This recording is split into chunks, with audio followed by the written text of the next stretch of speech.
Bonjour, très chers compatriotes. Ezali Wabino Pierre Mike Mouloai. Lelo tuzoe kulobe la situation ya République démocratique du Congo.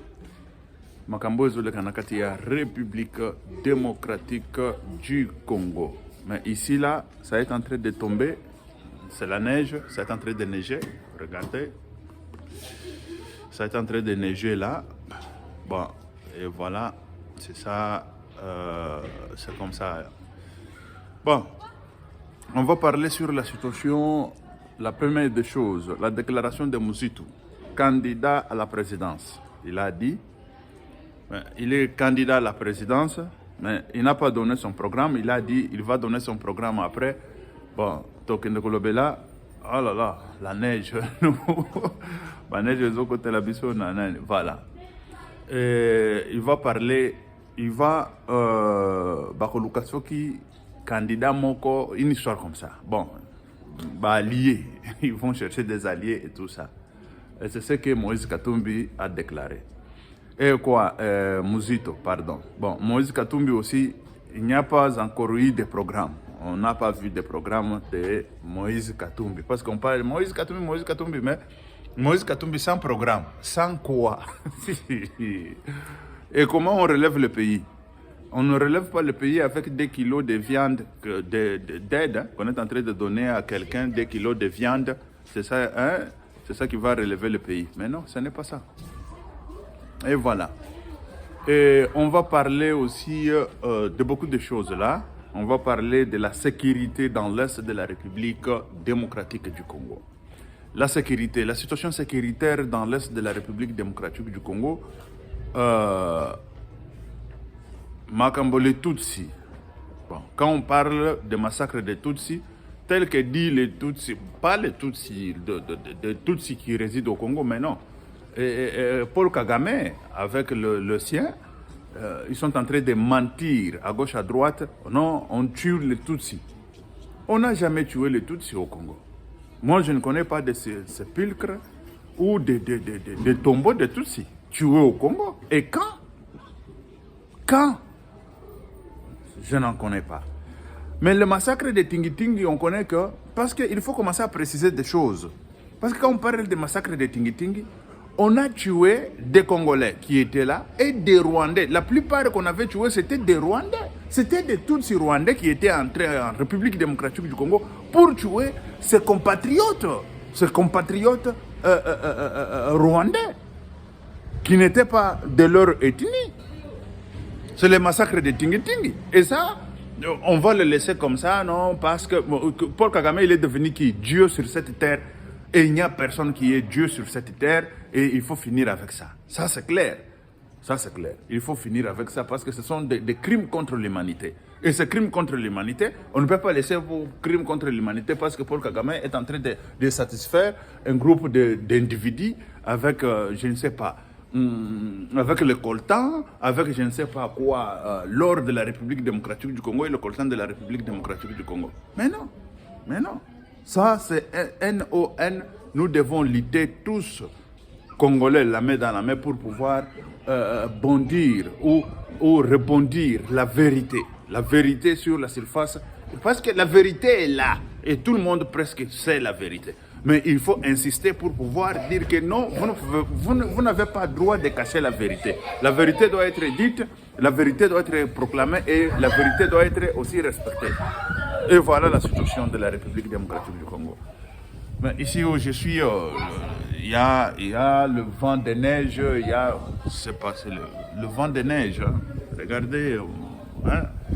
Il y a des tempêtes de neige ici. Hein. Il y a des tempêtes de neige. Je pense que je ne sais pas comment est-ce qu'on va faire. Il y a des tempêtes de neige.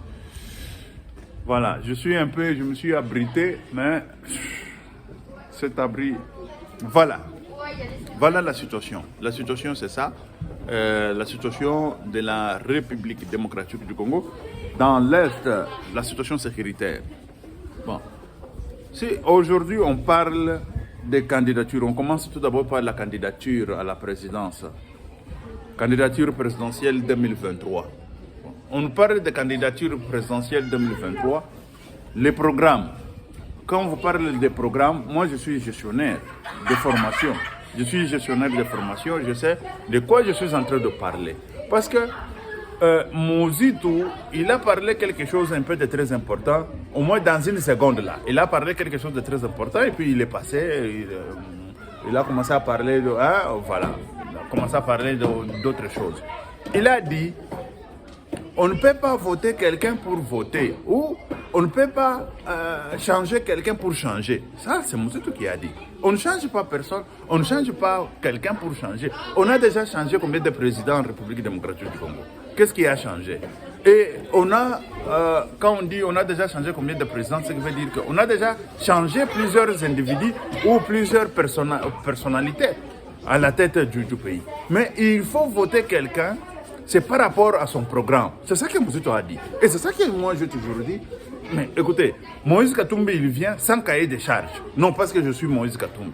Non parce que moi j'ai dirigé Katanga et tout ça. Oui, tu as dirigé Katanga. Nous avons vu. Tout d'abord, le gouvernorat de Katanga, là, il peut nous montrer le gouvernorat qu'il a laissé au Katanga, là où il dormait.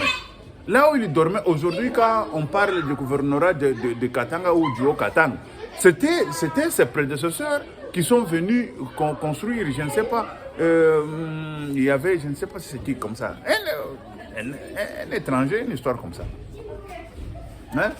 Enfin, oui. Bon, je vais chercher toutes les informations pour vous dire. Le gouvernorat là a été construit par les autres. Mais Moïse Katumbi, là où les toilettes, là où il partait, il devrait nous dire, on devrait voir ça. Et voilà. Bon, il a dit, il a construit des routes. Mais des routes là, tu l'as construit pendant combien de temps? Et des routes ont été détruites aussi dans combien de temps? C'était quelque chose qu'on mettait là, oh, ce sont des routes, mais c'était de n'importe quoi. On mettait, je ne sais pas, 2 cm de couches de 2 cm de couches de quoi? De macadam et c'est fini. Quand on n'a pas, écoutez, au moment où on est en train de faire, on n'a pas encore fini, mais de l'autre côté, là où on avait commencé, c'est déjà gâté. C'est déjà gâté. Et c'est ça que Moïse Katumbi a fait. Bon, moi, je ne dis pas des bobards, je ne dis pas pour critiquer tout ça ou quoi. Non, moi je parle des choses pour pouvoir dire la vérité, la chose telle qu'elle est. Parce que diriger la République, c'est diriger tout un peuple. Et savoir tout d'abord, le peuple, comment est-ce que le peuple peut se développer. Le peuple ne se développe pas. Écoutez, il y a un peu de bruit, c'est parce que je suis dans une école. Hein? Je ne sais pas si ça ira bien. Oui, nous sommes dans une école là, avec la neige qui tombe et tout ça. Les enfants, ils sont en train de jouer ici dehors. Et voilà. Je dis, moi je suis gestionnaire. Je suis gestionnaire. Quand on vous parle des gestionnaires, il faut savoir comment développer le pays, comment développer les organisations, comment développer je dirais les organes. Quand je vous parle des organes ou organisations, cela veut dire c'est ensemble des gens qui se mettent, je dirais, les gens qui se mettent ensemble pour un but quelconque. Et comment développer tout ça. Et c'est ça ma profession. C'est ça ma profession. Et dans cette profession, je sais au moins comment faire pour développer, parce que nous avons étudié pourquoi les pays sous-développés ne se développent pas. Oui, nous avons étudié ça. Et comment développer aussi le pays sous-développé. Il y a beaucoup de facteurs qui font que le pays sous-développé ne peut pas se développer. Mais quand on vous parle de la lutte contre la corruption, c'est déjà un atout pour pouvoir amener le pays à se développer. Quand on vous parle d'un atout, ce qui veut dire c'est quelque chose qu'il faut pour le développement de tout un peuple. Bon, quand on vous parle le développement de tout un peuple, cela veut dire le développement de peuple congolais. Comme on parle du cas de la République démocratique du Congo, c'est ça, le développement d'un peuple congolais. Bon, le peuple en soi, c'est ça aussi le grand problème. Est-ce que le peuple est là, même s'il y a des atouts là, ils vont se développer? C'est ça aussi le grand problème. Et ça, c'est quoi? J'entre dans quelque chose qui est un peu très supérieur, je dirais, Parce que il faut, quand il y a des programmes où il y a un projet, il faut qu'il y ait ce qu'on appelle étude de projet, il y a ce qu'on appelle aussi le matrice du projet, il y a ce qu'on appelle identification des problèmes, identification des hommes, identification tout d'abord de la situation souhaitée, identification de tout ça. Et c'est ça aussi le grand problème. Est-ce que chez nous, on a déjà identifié tout ça? Et les gens, les candidats à présidence, ou les candidats à la présidence de la République démocratique du Congo, ils ont déjà identifié les problèmes qu'on souffre en République démocratique du Congo. Les problèmes économiques. C'est ça.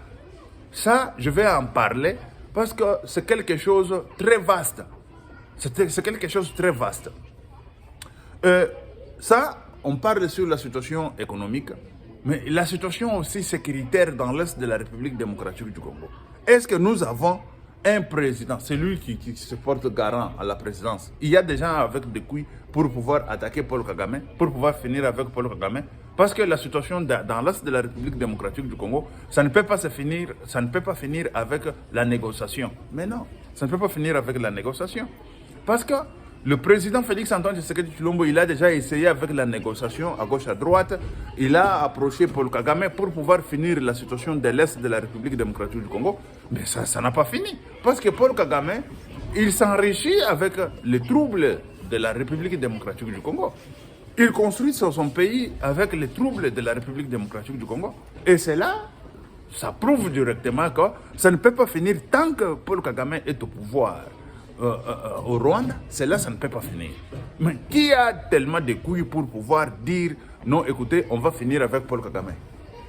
Est-ce que c'est Moïse Katumbi? Mais non. C'est Moïse Katumbi qui était chez lui là. Il est allé chercher le pouvoir chez Paul Kagame, comme si Paul Kagame il est devenu le propriétaire de la République démocratique du Congo. Ou la République démocratique du Congo est devenue le propriétaire privé de Paul Kagame. Mais dis-moi, un tel type, est-ce qu'il peut aussi oser ouvrir sa bouche pour pouvoir dire à Paul Kagame, tu nous as beaucoup volé pendant 20 quelques années, tu as beaucoup tué les gens au Congo pendant je ne sais pas combien de temps, et tu dois partir. Mais non. L'homme qu'il faut pour le moment, c'est celui qui a des couilles pour pouvoir dire à Paul Kagame, niet. C'est Antoine Tshisekedi Tshilombo. Il a dit. Mais Mouzito aussi l'a dit. Si Mouzito aujourd'hui s'alliait avec Antoine Tshisekedi Tshilombo, moi je pense qu'il y aura un peu des atouts ou au moins des résultats palpables. Vous savez c'est quoi? Mouzito, c'est vrai qu'il a dirigé, il a volé, il a détruit, il a fait aussi ce qu'il a fait. C'est parce que le régime de la République démocratique du Congo, le système de ce pays-là, c'est le système d'entrer au pouvoir voler, détruire. Et c'est ça le système de ce pays-là. Mais aujourd'hui, quand on vous parle, il faut lutter contre la corruption. Et il va comme si lutter contre la corruption, c'est les autres, les uns, pas eux, comme a fait l'UNC, avec le président de l'UNC, avec sa femme. Ils ont volé l'argent jusqu'à des millions et des millions. Kamere. Il a été arrêté. Et après quelques temps, relâché. Ça aussi, ce sont des choses qu'on est en train de déplorer en République démocratique du Congo. Des choses qu'on est en train de déplorer. Et ça, on va déplorer encore davantage pourvu qu'on change. Et pour changer, c'est quoi? Moi, personnellement, Pierre-Mike Mouloa est président de la République démocratique du Congo. On va mettre la peine de mort à quiconque qui prend l'argent dans la caisse de l'État. C'est pour le développement de ce pays, pour le développement de ce pays, pour le développement de la République démocratique du Congo. Bon, tel que je vous ai dit que la République démocratique du Congo est prête pour se développer, est-ce que le peuple est prêt ou prête pour se développer? Parce que l'État, lui, il va faire son boulot, son travail. Le boulot de l'État, c'est quoi? Tout d'abord, la lutte contre la corruption. S'il y a l'argent qui entre dans la caisse de l'État, mais ne croyez pas que c'est l'État qui va je ne sais pas quoi, qui va faire des entreprises, qui va faire je ne sais pas quoi. Il y a des entreprises étatiques, bien sûr, mais toute entreprise ne sera pas étatique. Mais si on mettait que toute entreprise devient étatique, c'est là, nous sommes maintenant dans les régimes qu'on appelle nous sommes les communistes. Voilà. Les régimes communistes. Si on entre maintenant dans les régimes communistes, il n'y a rien de personne, tout appartient à l'État. C'est ça le régime communiste. Si on entre dans ces régimes communistes, c'est les régimes que vous voyez par exemple qui aujourd'hui, voilà, il y a des régimes comme ça. Au Cuba, c'est le régime communiste. Russie, c'est le régime communiste et tout ça.